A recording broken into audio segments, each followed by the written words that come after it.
Hello everyone, कैसे हैं आप सब बच्चा बाड़ी और क्या हाल चाल है आपके। लॉन्ग टाइम नो सी बच्चों। आ जाओ बच्चों, आ जाओ, दौड़ी दौड़ी करके आ जाओ सारे बच्चों। चलो भाई, चले आओ चले आओ चले आओ, आ जाओ बच्चों।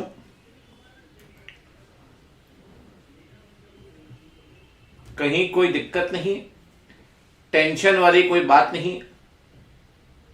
आइए जी आइए, पधारिए। क्या हाल चाल है, कैसे हैं आप सब। आनंद आ रहे हैं जीवन के।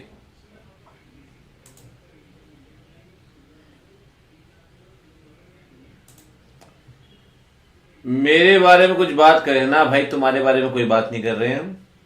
शराब मिल जाएगा फिर तुम हमारे बारे में बात करोगे।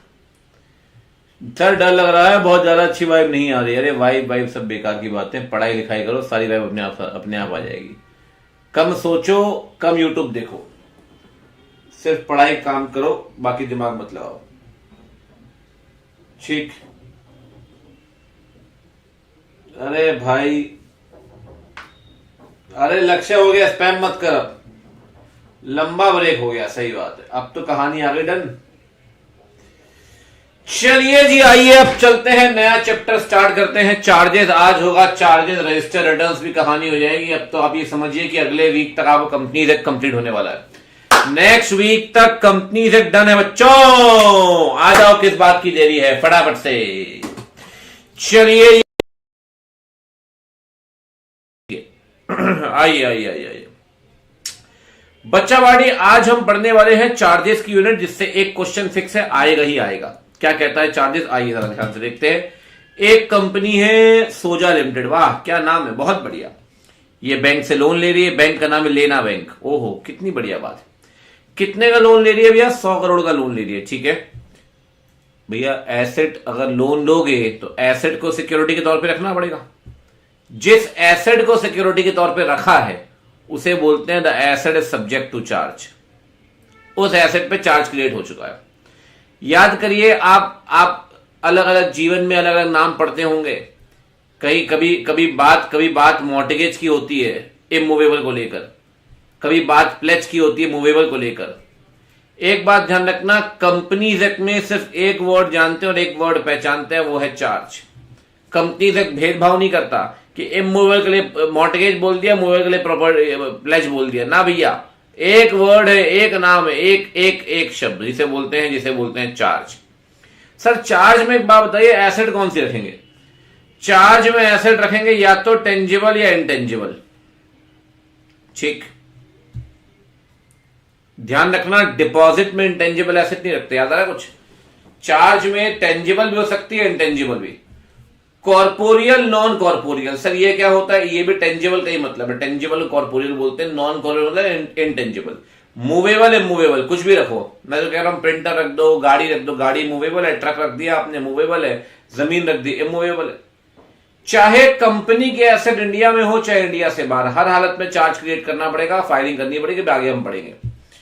और तो और कहता है आपकी एसेट फिक्स जो है सर्कुलेटिंग। फिक्स मतलब एक बात बताओ, इन्वेंट्री को आपने सिक्योरिटी के तौर पर रखा, क्या शटर गिरा दोगे क्या इन्वेंट्री बेचनी बंद कर दोगे इस ग्राउंड पे कि भैया इन्वेंट्री को तो सिक्योरिटी के तौर पे रख दिया है, अब इन्वेंट्री कैसे बेच सकते हैं। अरे साहब ऐसा है, इन्वेंट्री बिकती रहेगी, तुम्हारा लोन चलता रहेगा। इन्वेंट्री जो है ना वो सर्कुलेटिंग एसेट है। लेकिन अगर जमीन को आपने गिरवी के तौर पर रखा तो जमीन नहीं बिकेगी जब तक लोन पे ऑफ नहीं करोगे। तो जमीन जो है वो फिक्स चार्ज क्रिएट होगा उस पर। इन्वेंट्री पे सर्कुलेटिंग चार्ज, फर्क है सर। जब हम जमीन पे चार्ज क्रिएट करते हैं उसे बोलते हैं फिक्स चार्ज। उसमें आपके पास राइट टू डील नहीं होता, you can not deal, entity can not deal. लेकिन जब आप इन्वेंट्री पे चार्ज क्रिएट करोगे उसे बोलते हैं फ्लोटिंग चार्ज। फ्लोटिंग चार्ज में you can sell the inventory, right to deal रहेगा आपके पास। एक बात देखिए, जमीन पे चार्ज क्रिएट करोगे, नोएडा वाली जमीन, गुड़गांव वाली बिल्डिंग, वहां चार्ज क्रिएट हो रहा है पर्टिकुलर एसेट पे। सारी स्टॉक को रख दिया, सारे डेटर्स को रख दिया सिक्योरिटी के तौर पे, इसे बोलते हैं class of asset. Inventory class of asset, debtors class of asset. But Noida वाली जमीन पर्टिकुलर एसेट। बात आ रही समझ? एक बात और एग्जाम्पल दिया हुआ है, land building fix charge, stock debtor floating charge. एक बात ध्यान रखिए, एक बात बताओ, आपने इन्वेंट्री गिरवी के तौर पे रखी, बैंक कह रहा है ठीक है भाई तो इन्वेंट्री बेचते रहिए, कोई दिक्कत नहीं है, लेकिन अगर आप किस्तें देनी बंद कर दोगे, बैंक की ईएमआई देनी बंद कर दोगे, क्या बैंक तब भी आपको इन्वेंट्री बेचने देगा? मान लो इन्वेंट्री रखी थी 10 करोड़ की, लोन लिया था आपने 8 करोड़ का, इन्वेंट्री बेचते गए, बोले भैया इन्वेंट्री बची 20 लाख की, लोन बचा हुआ 7 करोड़ का, बैंक बोला येड़ा समझाएगा हमें? बैंक जो आपको राइट टू डील देता है फ्लोटिंग चार्ज में, वो आपसे छीन भी सकता है। अगर आप बैंक की किस्तें नहीं दोगे, अगर आप अपनी कंपनी को वाइंड अप कर रहे हैं, इन सारे केसेस में जो आपके पास अधिकार है इन्वेंट्री को बेचने का, वो खत्म हो जाएगा। और जब अधिकार खत्म होगा, राइट टू डील खत्म होगा, तो उसे हम बोलेंगे फ्लोटिंग चार्ज अब बन चुका है फिक्स चार्ज। जब फ्लोटिंग चार्ज फिक्स चार्ज बनेगा ना बेटा, तो इसे कहते हैं crystallisation of floating charge, crystallisation of floating charge, crystallisation of floating charge.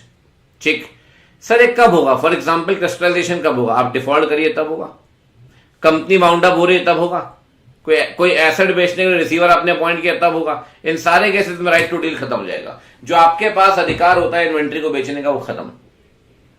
और जैसे ही फ्लोटिंग चार्ज फिक्स चार्ज में कन्वर्ट हो जाएगा, हम इस प्रोसेस को बोलेंगे क्रिस्टलाइजेशन ऑफ फ्लोटिंग चार्ज। ठीक, चलिए ये तो हो गई बेसिक की कहानी डन। अब चलते हैं भैया, सेक्शन स्टार्ट करते हैं बिना कोई देरी किए। अब ध्यान से देखिए सारे बच्चों, एक ही चार्ट है, 8 सेक्शन खत्म हो जाएंगे उसी चार्ट में, ध्यान से देखना। बैंक ने लोन लिया है साहब, एसेट को रखा है सिक्योरिटी के तौर पे रखा है 60। ये एसेट किसके फेवर में रखी गई है? बैंक के फेवर में।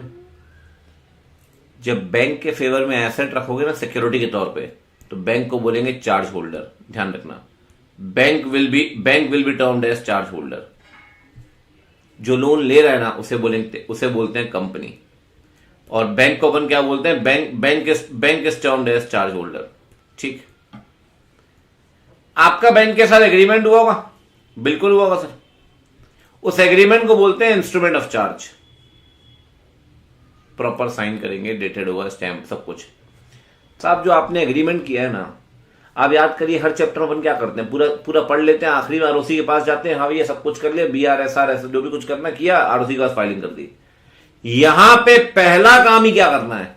आरओसी के पास फाइलिंग। तो जो बैंक और कंपनी के बीच में एग्रीमेंट बनेगा, उस एग्रीमेंट को अपन फाइल करेंगे, उस इंस्ट्रूमेंट ऑफ चार्ज को फाइल करेंगे। किसके पास फाइल करेंगे? आरओसी के पास। सर कब फाइल करेंगे? 30 दिन के अंदर। फॉर्म नंबर CHG1 में कौन फाइल करेगा? कंपनी का दायित्व है। 30 दिन। अगर 30 दिन के बाद 30 दिन के अंदर ये इंस्ट्रूमेंट ऑफ चार्ज आप फाइल नहीं कर पाए, तो आरओसी आपको और 30 दिन देगी। This is 30 + 30। लेकिन अगर 30 + 30 चाहिए तो एडिशनल फीस देनी पड़ेगी। आरओसी आपको और एक्सटेंशन देगी, और 30 दिन का एक्सटेंशन, 30 + 30 हो जाएगा, एडिशनल 30 दिन एडिशनल फीस देगा। लेकिन भैया भारी बेच रहा मैं, कह रहा ना इतनी थोड़ी मानेंगे, कह रहा फिर भी नहीं कर पाए, तो 30 + 30 तो ऑलरेडी हो चुका था, कह रहे और 60 दिन मिल सकते हैं सर। मतलब 60 पहले हो चुके थे, 60 और हो गए, तो ये टोटल कितना हो गया? टोटल हो गया 120 दिन, 120 दिन। लेकिन पहले वाले 30 के लिए कौन सी फीस दोगे? Additional fees. लेकिन अगर एडिशनल फीसें भी नहीं दे पाए, तो उसके बाद वाले 60 दिन के लिए कौन सी फीस दोगे? उसके बाद वाले 60 दिन के लिए बेटा स्पेशल फीस देनी पड़ती है। स्पेशल फीस का नाम क्या है? स्पेशल फीस का नाम है एड वैलोरम फीस। याद करिए, एड वैलोरम फीस। अगर आप नहीं कर पाए तो आपको और 60 दिन मिलेंगे on payment of ad valorem fees. बात आ रही समझ? एक बात ध्यान से देखिएगा, ठीक है?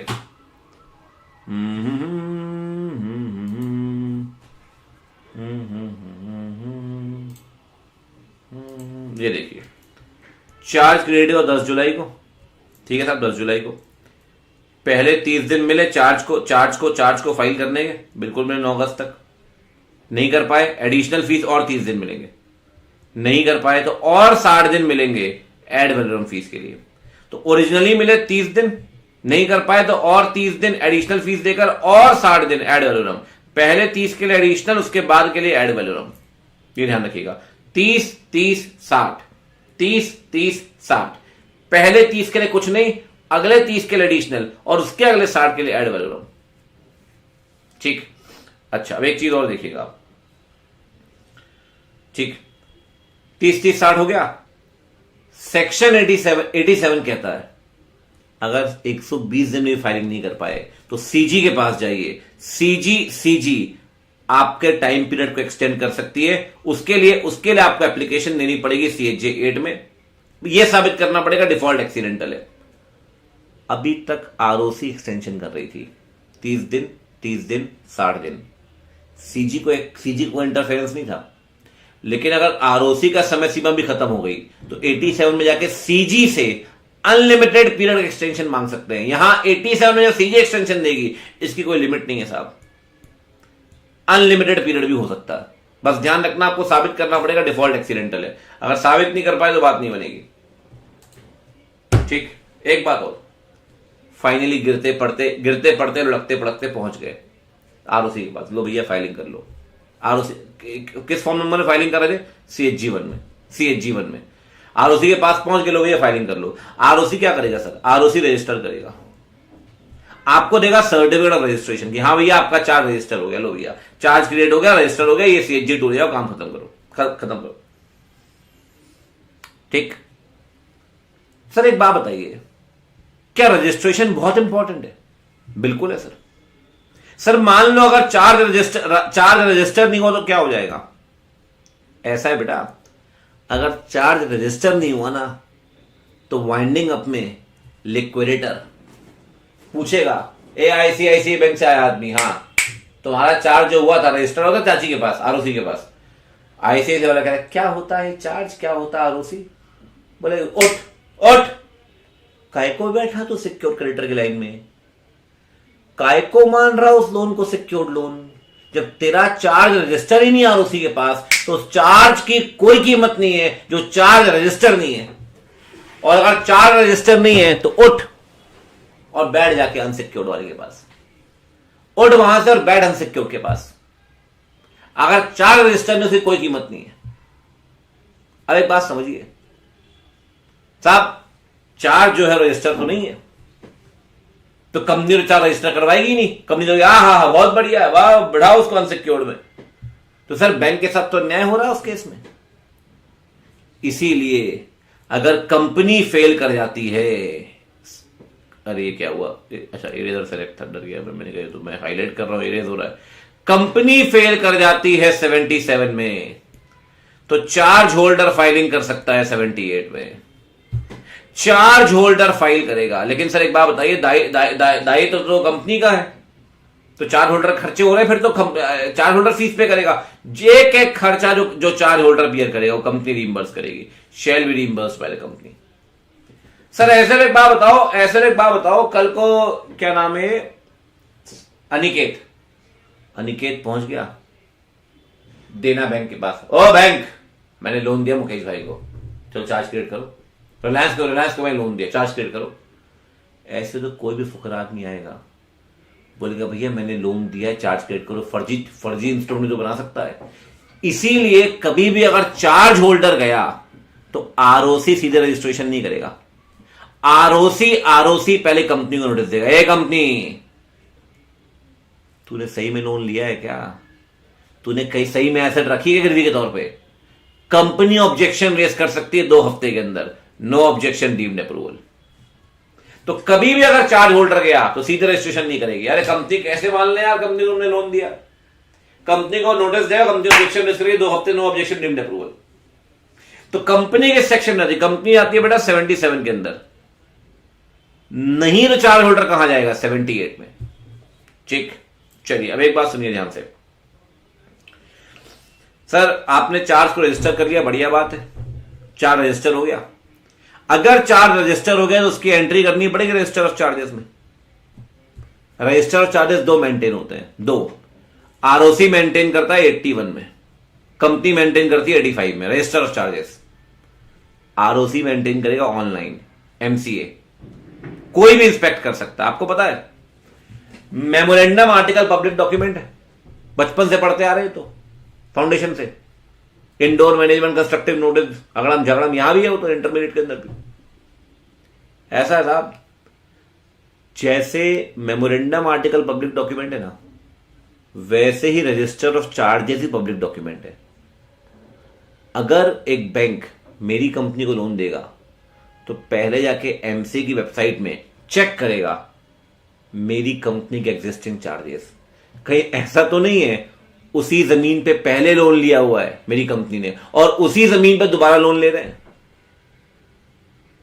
हर एक बैंक प्रैक्टिकली मुझसे पूछिए, किसी भी कंपनी को लोन देगा तो पहले जाके रजिस्टर ऑफ चार्जेस चेक करेगा। रजिस्टर ऑफ चार्जेस अपने आप में एक पब्लिक डॉक्यूमेंट है। जैसे मेमोरेंडम आर्टिकल आप चेक कर सकते जाके, वैसे रजिस्टर ऑफ चार्जेस भी आप चेक कर सकते हैं एमसी की वेबसाइट में। एक बात लिखिए सर, जिस दिन चार्ज रजिस्टर हो गया उस दिन वो पब्लिक बन गया। जैसे मेमोरेंडम आर्टिकल कंस्ट्रक्टिव नोटिस में अगर आपने मेमोरेंडम आर्टिकल नहीं पढ़ा तो आपके पास कोई राइट नहीं है। सेम केस यहां पर है, और जिस दिन चार्ज रजिस्टर हो गया वो पब्लिक बन गया। सर आपको रजिस्ट्रेशन ऑफ चार्ज के बारे में किसी को बताने की जरूरत नहीं है। रजिस्ट्रेशन ऑफ चार्ज अपने आप में डीम्ड नोटिस है, डीम्ड पब्लिक नोटिस है, डीम्ड। क्लियर लिखा है सर, क्लियर लिखा है। As soon as the ROC will register a charge it shall be deemed to public notice. Clear लिखा हुआ है। कह रहा है कोई भी चार्ज अगर रजिस्टर होता है तो कोई भी व्यक्ति जो एक्वायर कर रहा है वो एसेट, हम ये मान के चलते हैं उसे उस चार्ज के बारे में पता है। He shall deem to be notice of such charge. ये एग्जाम्पल भी है इसका।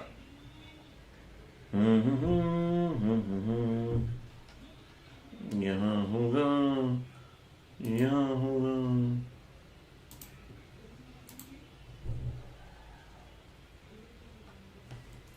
ये कंपनी है, कंपनी ने बैंक से लोन लिया। अब लोन लिया साहब तो एसेट रखा सिक्योरिटी के तौर पे, ठीक बात है। चार्ज क्रेडिट हो गया इस पे। कल को मान लो मिस्टर आर ने ये एसेट खरीद ली, कंपनी ने एसेट बेच दी मिस्टर आर को। आर ये नहीं कह सकता कंपनी ने मेरे साथ फ्रॉड किया है। आर ये नहीं कह सकता कंपनी ने गिरवी वाली जमीन मेरे को बेच दी। He cannot arrange. पता है क्यों? जिस दिन चार्ज क्रिएट हुआ था, चार्ज का क्रिएशन अपने आप में पब्लिक नोटिस है। So any person acquiring that asset is deemed to be notice of such charge,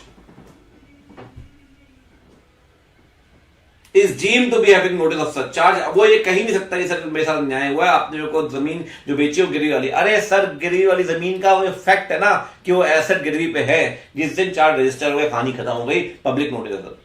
आप एमसी के वेबसाइट में यही चेक करिए। आपका दायित्व बनता है, अगर आप जमीन खरीद रहे हैं किसी भी कंपनी से, हर एक व्यक्ति का दायित्व बनता है।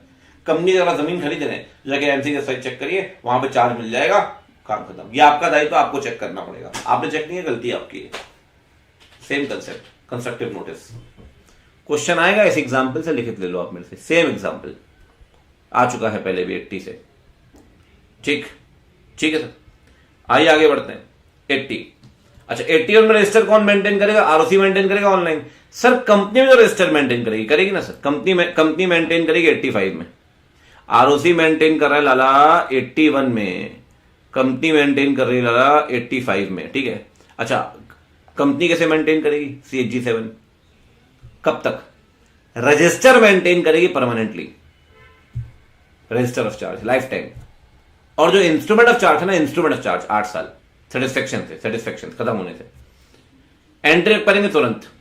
बेटा यही से बनाता है इंस्टूडेंसी के, आपको बता रहा हूं। अभी रजिस्टर ऑफ मेंबर पढ़ेंगे एक चैप्टर में, आप वहां 7 दिन के अंदर एंट्री करते हैं। रजिस्टर ऑफ मेंबर में मेंबर के आने जाने के 7 दिन के अंदर एंट्री करेंगे आप, बोर्ड के अप्रूवल के। यहां 7 दिन नहीं है, तुरंत है। मतलब जिस दिन चार्ज क्रिएट हुआ तुरंत एंट्री करिए, सेम डे एंट्री करिए। अच्छा एक बात बताओ, इंस्पेक्शन कर सकते हैं रजिस्टर? हाँ, कोई भी कर सकता है बिजनेस आवर्स में, कोई भी। मेंबर होगा ना, मेंबर क्रेडिटर तो फीस नहीं देनी, कोई और पर्सन को तो फीस देनी पड़ेगी। मेंबर क्रेडिटर बिना फीस है, कोई और व्यक्ति फीस के साथ।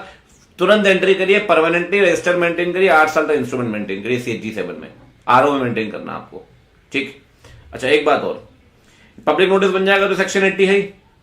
इस पूरे चैप्टर में एक ही पेनाल्टी है, सिर्फ एक, 86।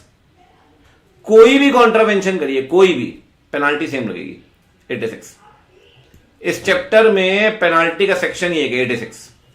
क्या बोल रहा है 86 कहता है भैया डिफॉल्ट किया आपने, कंपनी के लिए 5 लाख, ऑफिसर के लिए 50,000। इंपॉर्टेंट पेनाल्टी ध्यान रखिए, इंपॉर्टेंट पेनाल्टी। और आपने कोई भी गलत जानकारी दी या छुपाई तो 447 लग जाएगा। दी या छुपाई 447, याद है ना। आगे 86, 36, 46, 56, 66, 76, 86, हर जगह 447। अच्छा एक बात बताओ, इंस्टीट्यूट ऑफ चार्ज क्या है? एग्रीमेंट ही है ना, जो आरओसी के पास फाइल कर रहे हो, एग्रीमेंट तो फाइल कर रहे हो आरओसी के पास। कुछ भी चेंज हुआ एग्रीमेंट में, इंटरेस्ट रेट चेंज हुआ, एसेट कोई और रख दी, चेंज कर दी, रीपेमेंट स्केड्यूल चेंज हुआ, कुछ भी चेंज हुआ तो एग्रीमेंट तो पुराना वाला फाइल किया था ना आपने आरओसी के पास। तो अगर चेंज हो गया कुछ भी एग्रीमेंट, कुछ भी चेंज हुआ एग्रीमेंट में, मॉडिफिकेशन है, तो नया एग्रीमेंट फाइल करना पड़ेगा। नया एग्रीमेंट फाइल करना पड़ेगा। पुराने एग्रीमेंट पुरानी बातें हैं, अब आपने चेंज कर दी तो अब नया एग्रीमेंट फाइल करिए। सर नया एग्रीमेंट कब तक फाइल करेंगे? कहता है सेक्शन 79, जो प्रोविजन क्रिएशन ऑफ चार्ज के ऊपर लग रहे हैं फाइलिंग के, वो सेम प्रोविजन मॉडिफिकेशन के ऊपर भी लगेंगे।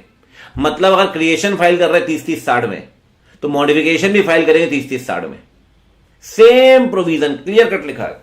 कह रहा है इन केस ऑफ मॉडिफिकेशन, जो प्रोसीजर क्रिएशन के ऊपर लग रहा था वही प्रोसीजर लगेगा यहां भी। ये बात 79 में लिखी है। बहुत सारे एग्जांपल दिए हैं कि सर मॉडिफिकेशन होगा कब। आप नीचे देखो बहुत सारे एग्जांपल दिए हुए। एग्जांपल ऑफ मॉडिफिकेशन कब होगा मॉडिफिकेशन? मॉडिफिकेशन होगा भैया, टर्म्स एंड कंडीशन चेंज कर दी, परिवस्तु क्लॉज मैंने आपको याद है बताया था, डिबेंचर में हटा दिया, रेट ऑफ इंटरेस्ट चेंज कर दिया, रीपेमेंट स्केड्यूल चेंज कर दिया, कोई प्रॉपर्टी आपने रिलीज कर दी, लोन की लिमिट थी, सीसी लिमिट बनती है, बैंक कॉरिडोर में पढ़ते हैं कई लोग, cash credit limit, overdraft limit बढ़ा दिया, कम कर दी। ये सब कुछ क्या है? मॉडिफिकेशन ही तो है। इन सारे केसेस में कह रहा है सेम प्रोसीजर जो क्रिएशन पे लग रहा था 77 वाला, वो सेम प्रोसीजर यहां भी लगेगा। ठीक, आइए आगे बढ़ते हैं।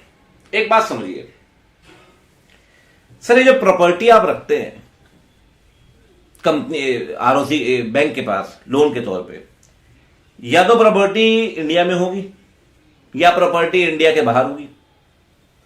अब साहब ऐसा है ना, कल को एक कंपनी किसी और की प्रॉपर्टी रख दी तो इंडिया में लोग ताजमहल बेच देते हैं, बाकी छोड़ो, और फर्जीवाड़ा कब्जा इस कदर हो रहा है इस टाइम की पूछो मत।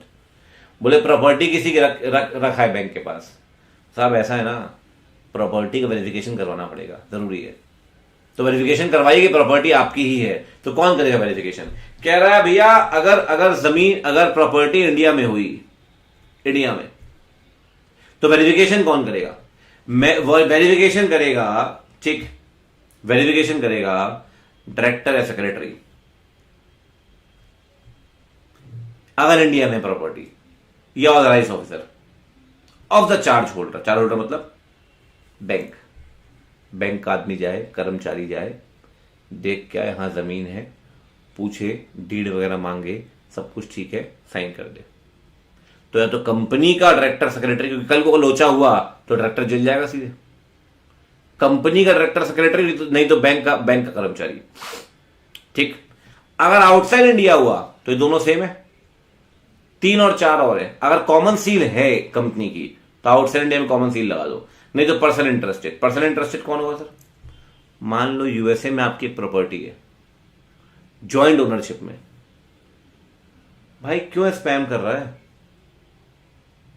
कराऊंगा या नहीं कराऊंगा बात की बात है, क्यों स्पैम कर रहा है? भाई बच्चे पढ़ रहे हैं अपना आराम से, बेटा स्पैम मत करो।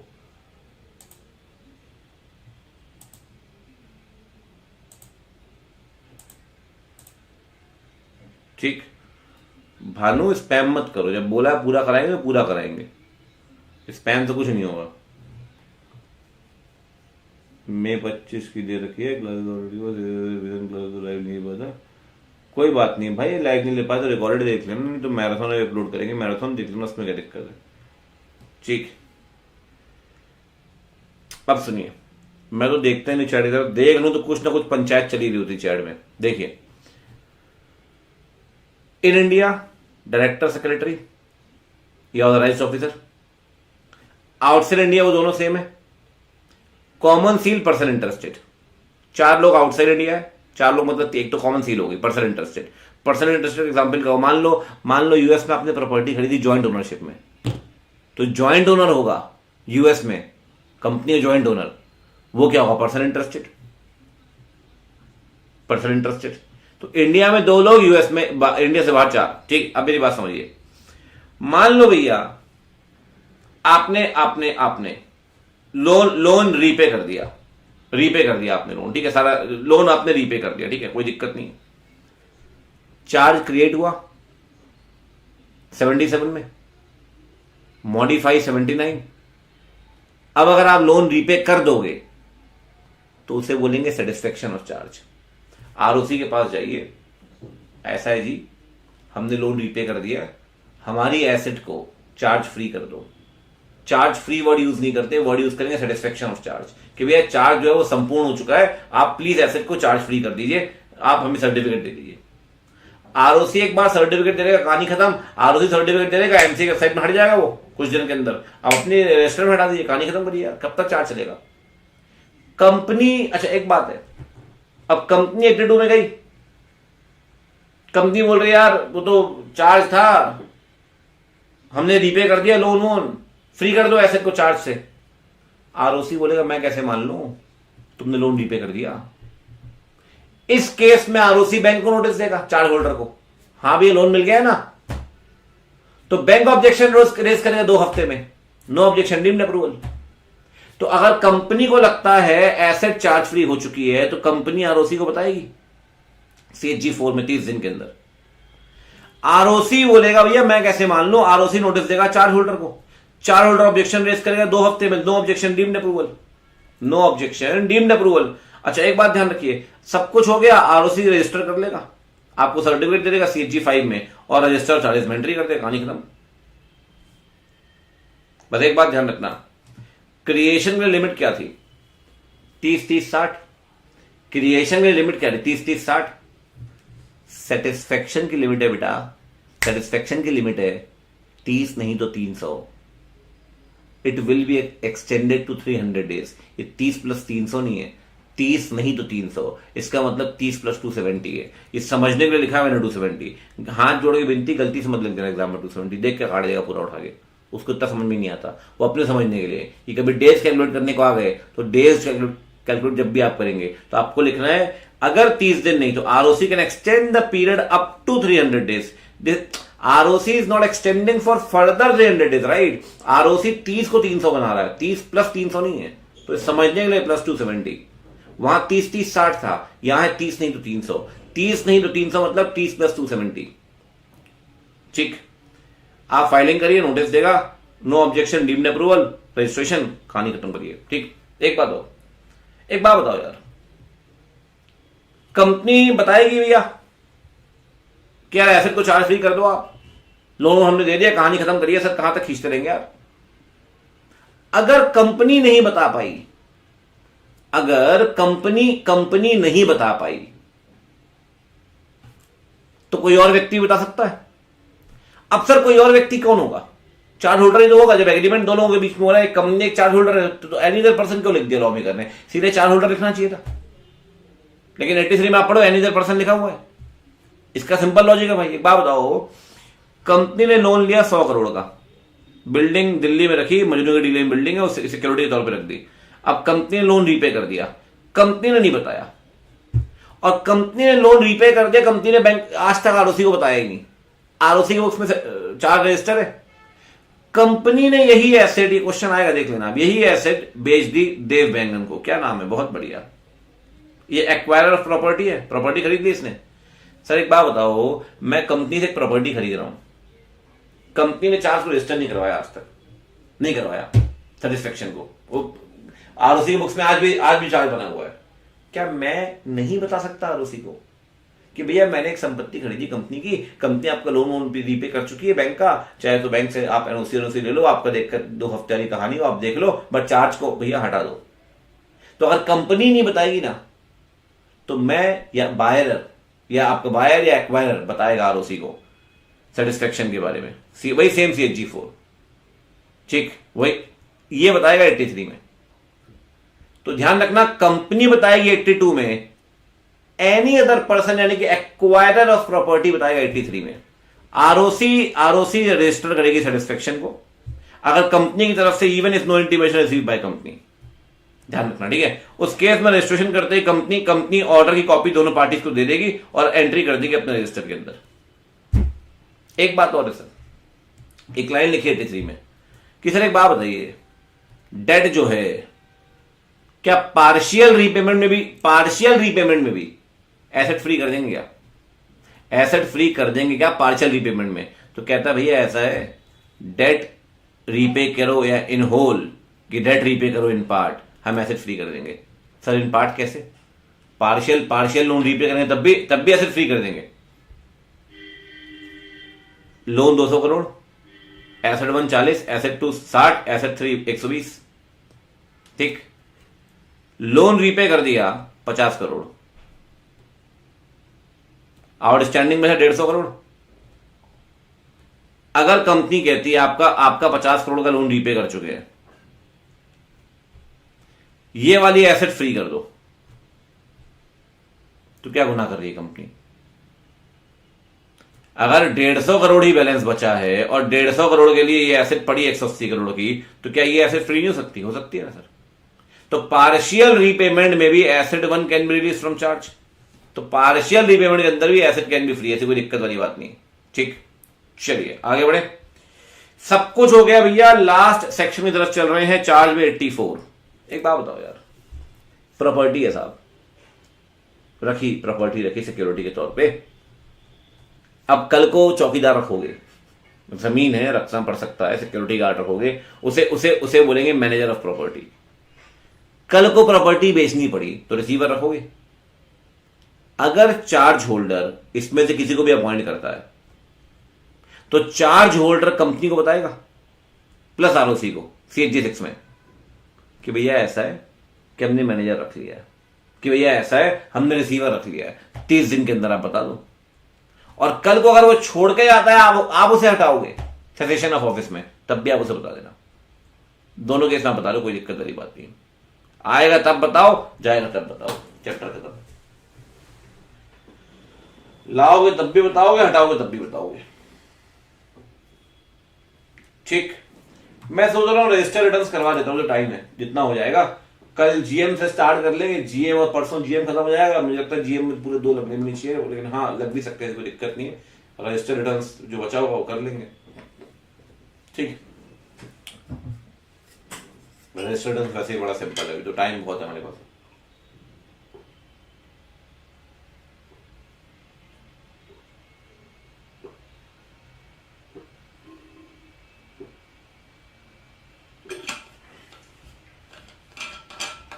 वेरिफिकेशन 77 में डाल दो, ऐसा कुछ है नहीं, ठीक। चलिए भाई, मेन लेक्चर में ऋषि तुम हर बार ये बात कहते हो, मैं हर बार एक ही बात समझाता हूं, ठीक। चलिए अब चलते हैं बच्चों रजिस्टर रिटर्न्स की तरफ। मैं इसी में पढ़ा रहा हूं, ठीक है। कोई बात नहीं है अनिकेत, बच्चों की अपनी इच्छा है, मैं तो बोल नहीं सकता, मैं मतलब अब मैं थोड़ा बोलूंगा 5000 लाइक करने में पड़ूंगा, अरे ठीक है, सब चल रहा है। चैप्टर का नाम है मैनेजमेंट एडमिनिस्ट्रेशन। आपको पता है हमने इसे 2 पार्ट में बांट रखा है, रजिस्टर्स एंड रिटर्न्स 88 से 95, जनरल मीटिंग 96 से 122, ठीक। रजिस्टर रिटर्न्स आज हम पढ़ते हैं, इतना हो जाता है, और जीएम पढ़ेंगे कल से, और जो समय बचेगा परसों फिर वो रजिस्टर रिटर्न्स कर लेंगे, कोई दिक्कत वाली बात नहीं, ठीक। आइए कम से कम 2-3 सेक्शन तो कर ही लेंगे आराम से, इतनी बैंडविड्थ है हमारे पास, ठीक है, इतनी बैंडविड्थ है, ठीक है। अब सुनो, देखो ध्यान से, रजिस्टर रिटर्न्स ध्यान से देखना बेटा। रजिस्टर का पहला सेक्शन है 88,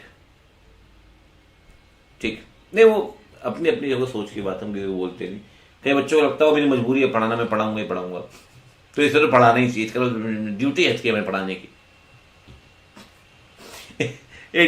88, आइए ध्यान से देखिएगा, बहुत इंपॉर्टेंट, बहुत बढ़िया सेक्शन है 88, बहुत ही शानदार, ठीक, बढ़िया सेक्शन है। कंपनी मेंटेन करेगी register of member, 3 register maintain करती है, register of member, register of debenture holder, register of other security holder. Other security holder मतलब मान लो आपके पास बॉन्ड है, तो बॉन्ड जो है वो शेयर नहीं है, बॉन्ड जो है वो डिवेंचर नहीं है, बॉन्ड के अदर सिक्योरिटी है। Register of member MGT 1, MGT 2 के अंदर debenture holder, other security holder. ध्यान से देखिएगा, किसी भी रजिस्टर में अगर लोगों की संख्या 50 या उससे ऊपर है तो इंडेक्स मेंटेन करना पड़ेगा। मतलब 50 से कम है तो इंडेक्स एग्जेम्प्टेड है, इंडेक्स बनाने की जरूरत नहीं है, वरना इंडेक्स बनाइए 50 या उससे ऊपर में। 3 रजिस्टर मेंटेन करने हैं। अब मैं एक पॉइंट आपको बता रहा हूं जो मेन पॉइंट है। अभी हम सेक्शन कौन सा पढ़ रहे हैं? 88। मैं मेन एक पॉइंट लिंकअप करता हूं 94 वाला कि सर ये कहां मेंटेन करेंगे रजिस्टर ऑफ मेंबर, मतलब मेंटेन करना कहां है, किस जगह पे? या तो आरओ में या किसी और जगह मेंटेन कर सकते हैं। उस जगह पे 1/10 मेंबर से ऊपर रहने चाहिए, मतलब 10% से ऊपर मेंबर रहने चाहिए और एसआर पास करना पड़ेगा। वो जगह इंडिया में होनी चाहिए, किसी और जगह मेंटेन कर सकते हैं। मोर देन 1/10 मेंबर रहने चाहिए और वो उसके लिए एसआर पास करना पड़ेगा। SR must be passed. पूरी बात सुनिएगा ध्यान से, ठीक है? अब सर एक बात बताओ जरा, आपका आरओ है, आपका आरओ है मुंबई में, क्या आप दिल्ली में रजिस्टर ऑफ मेंबर मेंटेन कर सकते हैं? 950 है सर, किसी भी शहर में मेंटेन कर सकते हैं जहां 95 से ऊपर मेंबर रहेंगे। मोर देन 1/10 है, 1/10 और मोर नहीं है। टोटल मेंबर कितने? 950। 950 का 1/10 निकालो कितना है? 95 आ जाएगा। मोर देन 95 मतलब 96 मेंबर होने चाहिए। जिस शहर में 95 से ऊपर मेंबर रहते हैं वहां मेंटेन करिए, लेकिन एसआर पास करना पड़ेगा। एसआर दिल्ली में कितने मेंबर है? 165 तो कंडीशन तो पूरी हो गई, लेकिन एसआर पास करना पड़ेगा। अब साहब वोटिंग हुई, वोटिंग हुई, पुणे मुंबई वालों ने मना कर दिया, कह रहे हम कहां दिल्ली आएंगे रजिस्टर ऑफ मेंबर चेक करने के लिए, बड़ा। लेकिन ये सब भाई साहब फेवर में, दिल्ली, लखनऊ, जयपुर, सिरसा, 27 वोट फेवर में, 223 वोट अगेंस्ट में। कितने वोट अगेंस्ट में? 223।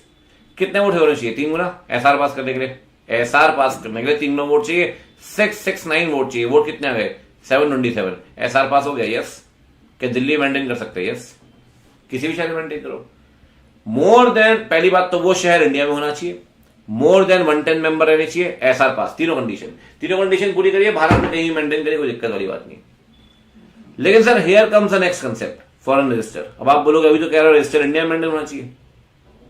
एक बात बताइए, आपके 5 मेंबर न्यूयॉर्क में रहते हैं, न्यूयॉर्क में 5, उन 5 मेंबर के लिए एक फॉरेन रजिस्टर मेंटेन कर लो। मेन रजिस्टर तो इंडिया में ही होगा भाई। जो न्यूयॉर्क में मेंटेन होगा ना, न्यूयॉर्क में, उसमें सिर्फ वहीं के 5 लोगों के नाम होंगे। मेन रजिस्टर इंडिया में होगा भाई, ये बात समझ लो आप। मेन रजिस्टर इंडिया में होगा, चाहे आरओ में रखें किसी और शहर, वो वहां जो मेंटेन होगा मेन रजिस्टर नहीं, it is the part of main register, part of main register. तो कहता है कंपनी अगर में है, में मतलब वॉलेंटरी आपको मेंटेन करना, तो मैंडेटरी नहीं है इंडिया से बाहर मेंटेन करो। लेकिन इंडिया से बाहर मेंटेन तभी करेंगे जब आर्टिकल में लिखा होगा। आ गया 1 नंबर।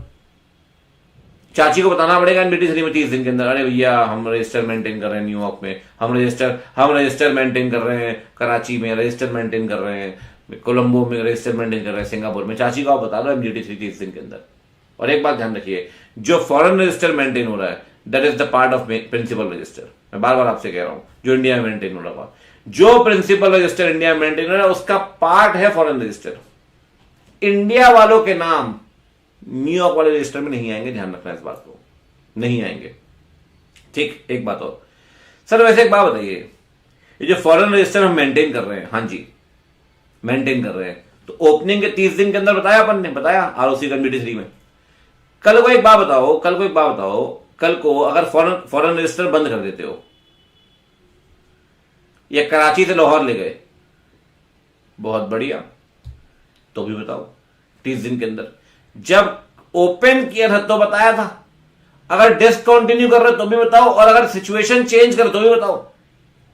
एक बात ध्यान रखिए, जो रजिस्टर न्यूयॉर्क में मेंटेन हुआ, न्यूयॉर्क में, एक वैसा ही रजिस्टर इंडिया के अंदर ही मेंटेन होगा, मैंडेटरी है, क्लियर कट।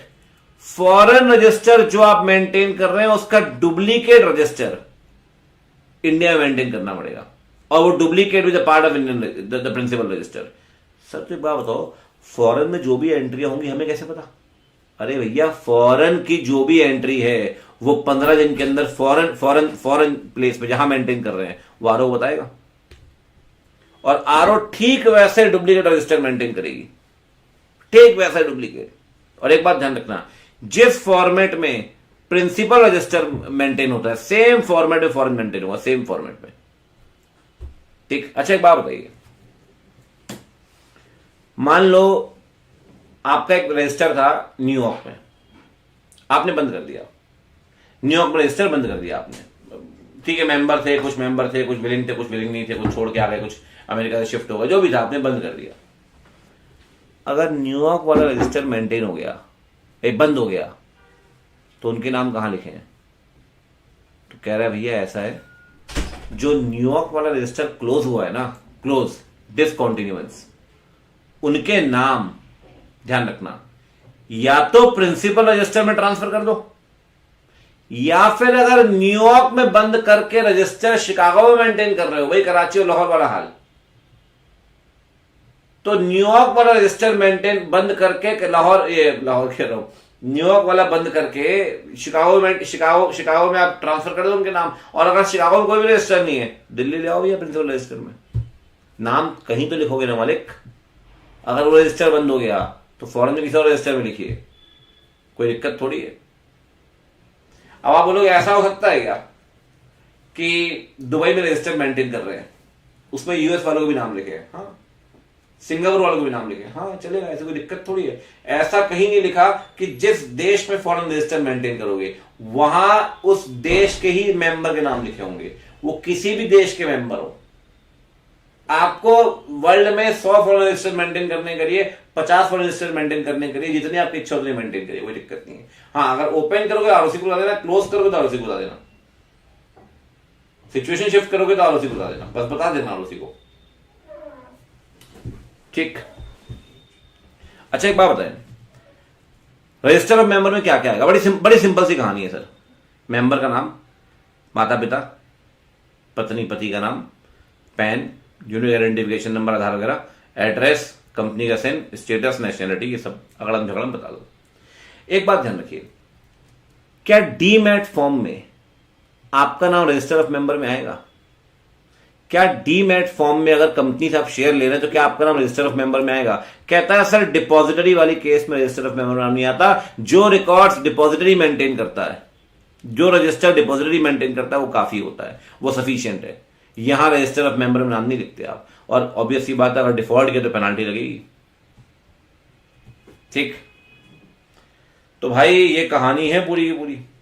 अच्छा एक बात और ध्यान रखिए, ये तीन जो रजिस्टर आप मेंटेन कर रहे हैं, member, MGT 1, debenture holder MGT 2, other security holder MGT 2, ये कब से मेंटेन करने? इनकॉर्पोरेशन से। सर एक ही रजिस्टर में तीनों की एंट्री कर सकते हैं क्या? ना, तीनों रजिस्टर अलग अलग मेंटेन होंगे, अलग अलग, ठीक। सर ये जो आपने 88 पढ़ाया फिर साथ में 94 लिंकअप कर दिया, ठीक है सर। रजिस्टर यार बात बताओ, रिलायंस अपना रजिस्टर मेंटेन करेगा? दो कंपनियां अपने रजिस्टर इलेक्ट्रॉनिक फॉर्म में मेंटेन करती है, एक लिस्टेड कंपनी और कोई भी दूसरी कंपनी जिसमें 1000 शेयर होल्डर, डिवेंचर होल्डर, अगर सिक्योरिटी होल्डर 1000, वो सारे रजिस्टर कैसे मेंटेन करेगी? इलेक्ट्रॉनिक फॉर्म में। सर कल की बात हो, इलेक्ट्रॉनिक फॉर्म में मेंटेन कर रहे हैं रजिस्टर ऑफ मेंबर, जो भी है, फॉर्मेट हो गया सिस्टम उड़ गया, स्टोरेज उड़ गई, करप्ट हो गया सिस्टम, तो हाथ खड़े कर देंगे तो सिस्टम उड़ गया साहब। तो क्लियर कट जिम्मेदारी दी गई है कि भैया एमडी, सीएस, ऑफिसर ऑथराइज्ड, ये लोग रिस्पॉन्सिबल है रजिस्टर मेंटेन करने के लिए। तो कल को कुछ हुआ तो पेनाल्टी फिर इनके ऊपर लगेगी।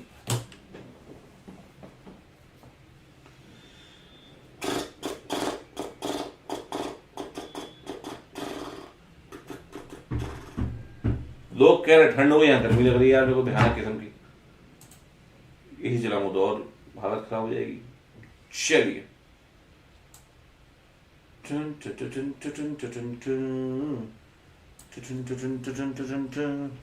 डन, आगे बढ़े। चलिए एक चीज और पढ़ा रहा हूं, एनुअल रिटर्न, आज का आखिरी सेक्शन, ध्यान से देखिए, ठीक है सर। हर कंपनी को ना एक एनुअल रिटर्न फाइल करना पड़ता है, ठीक है, ओके। कब तक?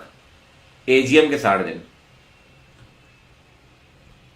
और एजीएम नहीं हुई तो लास्ट डे ऑफ एजीएम के 60 दिन। अगर एजीएम नहीं हुई तो AGM last day of AGM के 60 दिन, जिस दिन एजीएम होनी चाहिए उसके 60 डेज के अंदर, लास्ट डे वही 30 सितंबर जो निकालते हैं आप सेक्शन 96 के अंदर। बस एक बात ध्यान रखना, एजीएम हुई तो एजीएम से 60 दिन, और एजीएम नहीं हुई तो लास्ट डे 60 दिन। अगर एजीएम नहीं हुई ना, साथ में स्टेटमेंट लगाना पड़ेगा कि एजीएम क्यों नहीं करवाई आपने, क्यों नहीं करवाई एजीएम। ठीक, किसके पास फाइल करते हैं? आरओसी के पास। तो एजीएम हुई तो वहां से 60 दिन, नहीं हुई तो लास्ट डे 60 दिन। सर एक बात बताओ, एनुअल रिटर्न किस फॉर्म में फाइल करेंगे? एमजीटी 7। दो कंपनियां ऐसी है जो एवरेज एनुअल रिटर्न फाइल करती है। एवरेज मतलब समराइज्ड एनुअल रिटर्न, एमजीटी 7 में कौन कौन? ओबीसी और स्मॉल कंपनी। ठीक सर, साइन कौन करेगा? ये थोड़ा गेम है। Listed company paid up capital 10 crore, turnover 50 crore, CS in practice. OPC small company सिर्फ कंपनी सेक्रेटरी या डायरेक्टर, और बची कुची कंपनी में CS plus director, director plus secretary. मतलब यहां सीएस इन प्रैक्टिस, यहां या तो सीएस या डायरेक्टर, यहां दोनों। ठीक, साथ में एनुअल रिटर्न को ना पहले बोर्ड रिपोर्ट में अपन पोस्ट करते थे, तो बोर्ड रिपोर्ट क्या हैवी हो गई उस कारण से। अभी क्या करते हैं, एनुअल रिटर्न को वेबसाइट में पोस्ट करते हैं, और ये वहां भी पढ़ते हो 134 के अंदर सेम पॉइंट। वेबसाइट का लिंक कहां पोस्ट करेंगे? बोर्ड रिपोर्ट में। तो बोर्ड रिपोर्ट में आज की डेट में पूरा रिटर्न नहीं आता, रिटर्न जाता है वेबसाइट में। वेबसाइट का लिंक कहां जाएगा? बोर्ड रिपोर्ट में। ठीक, पेनाल्टी 10,000 रुपए प्लस 100 रुपए per day, maximum 2 lakh. Company के लिए, ऑफिसर के लिए 50,000। Company 2 lakh, officer 50,000। ठीक है, कह रहे हैं कौन सा याद रहेगी। अच्छा, 1-2 बार क्वेश्चन आया, बोले यार एनुअल रिटर्न में कंटेंट क्या आएगा? कंटेंट कंपनी का नाम, जितना लपेट सकते हो ना अपने हिसाब से, कि बोले सब कुछ भूल गए, बोले क्या लिखें यार, क्या लिखें, जो जो आप लिख के आओगे अपने मन से वही सारे पॉइंट यहां लिखे लॉ के अंदर 92 में। Detail of company, RO, associate subsidiary की जानकारी, share debenture, share holder debenture holder, कितनी जीएम बीएम कराई, डायरेक्टर को कितनी रेम्युनरेशन दी। अच्छा, एक पॉइंट और लिखा, डायरेक्टर कितने आए और कितने गए, डायरेक्टर प्रमोटर केएमपी, और कितने डायरेक्टर आए कितने गए, सब लपेट दो। कंपनी, आरओ के बारे में, share debenture, share holder debenture holder, company associate, director KMP promoter, director की रेम्युनरेशन, पेनाल्टी पनिशमेंट जो लगी, सब कुछ लपेट दो। फॉर्म 7 आपकी ओपीसी स्मॉल कंपनी 7 है। ठीक है, चलिए आइए अब करते हैं जी रैपिड फायर। कहानी हो गई डन। हमने रजिस्टर्ड रिटर्न्स में 2 सेक्शन पढ़े, कौन कौन से? 88 और 92, दोनों सेक्शंस बहुत इंपॉर्टेंट है वैसे तो।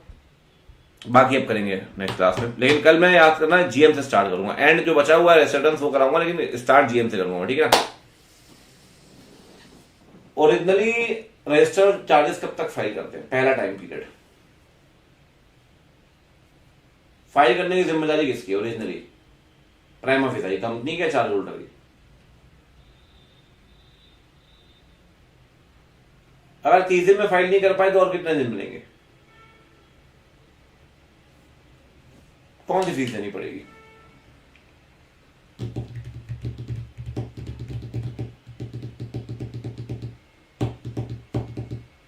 अगर फिर भी नहीं कर पाए तो 30 फेल हो गया, 30 फेल हो गया, अब क्या? अब कितने दिन? 60। कौन सी फीस देकर?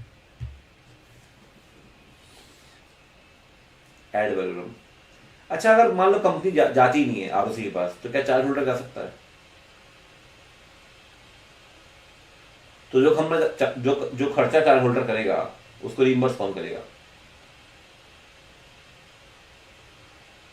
अच्छा, एक बात बताइए, कंपनी ठीक है, अगर चार्ज होल्डर चला गया तो आरओसी सीधे रजिस्ट्रेशन करेगा क्या, या नोटिस देगा? पहले नोटिस देगा सर। कंपनी कितने हफ्ते के अंदर ऑब्जेक्शन रेज करिए? ठीक। रजिस्ट्रेशन ऑफ चार्ज अपने आप में कैसा नोटिस है? प्राइवेट है, पब्लिक?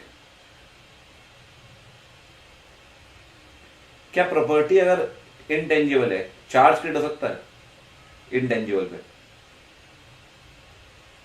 हाँ, अगर इन्वेंट्री तो कौन सा चार्ज होगा, फिक्स्ड या फ्लोटिंग इन्वेंट्री के ऊपर? तो जब हम बोलते हैं क्रिस्टलाइजेशन हुआ है, तो क्रिस्टलाइजेशन में पहला पॉइंट फिक्स्ड फ्लोटिंग बन जाएगा या सेकंड फ्लोटिंग फिक्स फ्लोटिंग बनेगा? फिक्स फ्लोटिंग बनेगा पहला, या सेकंड फ्लोटिंग फिक्स्ड बनेगा? Fix to floating, floating to fixed crystallisation में। अगर सेटिस्फेक्शन की फाइलिंग की बात करें तो ओरिजिनल टाइम पीरियड कितना है? ओरिजिनल टाइम पीरियड 30 दिन।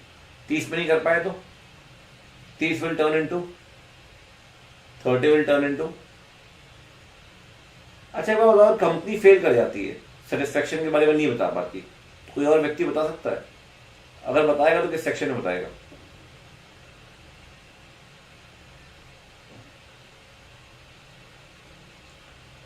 अगर प्रॉपर्टी इंडिया से बाहर है, इंडिया में हो सकती है, कॉमन सील की जरूरत कहां पड़ती है वेरिफिकेशन करते हो? Verification of property in India, outside India, common seal. Modification में प्रोसीजर सेपरेट है या सेम है?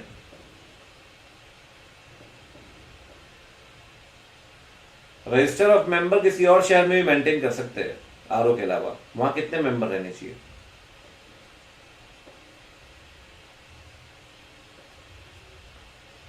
More than 1/10। और कौन सा रिजोल्यूशन पास करेंगे? एसआर। एक रजिस्टर में तीनों आ सकते हैं, member, debenture holder, security holder, एक ही रजिस्टर में तीनों मेंटेन कर दिए? नहीं सर, इंडेक्स कितने लोगों में चाहिए? इतने लोग होंगे तभी इंडेक्स मेंटेन करना पड़ेगा। 50। एनुअल रिटर्न एजीएम से कितने दिन के अंदर फाइल करेंगे?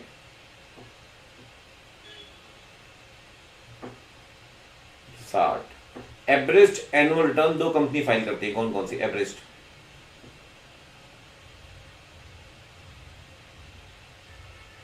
ओबीसी और स्मॉल। नॉर्मल कंपनी कौन से फॉर्म में एनुअल रिटर्न फाइल करेगी? कौन से फॉर्म में एनुअल रिटर्न फाइल करेगी? फॉरेन रजिस्टर अगर बनाते हो, ठीक, तो आरओसी को कितने दिन के अंदर बताओगे? Form number.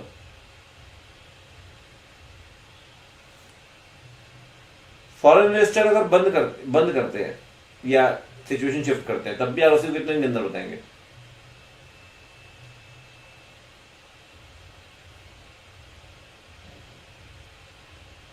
लिस्टेड कंपनी में कौन साइन करेगा नोटर पे? सीएस या फिर CS in practice? Listed company में